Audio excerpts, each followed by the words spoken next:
Teman-teman rakyat Sabah, dengar ini baik-baik.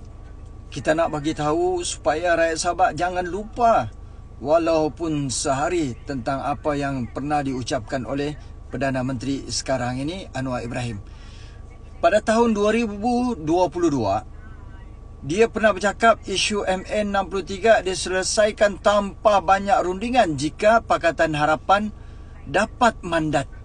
Ini sebelum pilihan raya PRU yang ke-15. Kemudian pada tahun 2023 dia bercakap lagi, bukan lagi dirunding MN63 Sabah dan Sarawak, perlu dilaksanakan. Dia cakap bukan runding lagi, tapi mesti dilaksanakan, perlu sangat untuk Sabah dan Sarawak MN63. Ini selepas dia menjadi Perdana Menteri, selepas beberapa bulan. Kemudian baru-baru ini pada tahun 2025 di Pesta Keamatan dia turun di Sabah, dia cakap apa? Saya tiada masalah beri keutamaan hasil seperti di Sarawak kepada Sabah. Kamu tengoklah macam mana dia bercakap daripada satu tahun kepada satu tahun.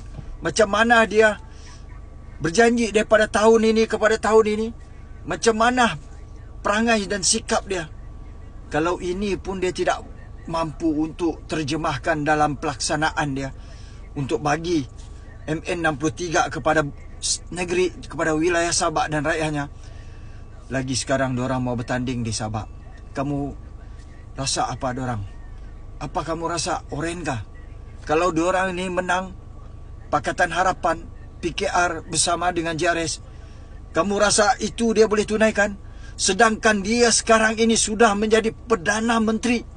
Sebelum dapat jawatan lain cakap, selepas dapat jawatan di lain cakap, dia pusing sana pusing sini. Puluhan tahun kita ditipu oleh pemimpin di pusat dan juga pemimpin di negeri.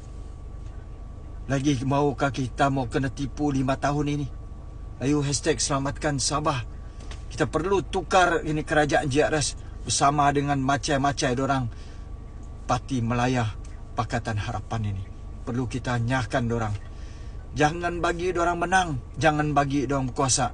Kalau tidak, inilah yang kita akan alami. Sudah ada kuasa dorang, tetapi dorang main-mainkan rakyat Sabah. Dorang buduh-buduhkan, palui-paluikan kita sendiri. Semua ini di tangan anda, rakyat Sabahan. Anda yang menentukan nasib wilayah Sabah dan rakyat ini.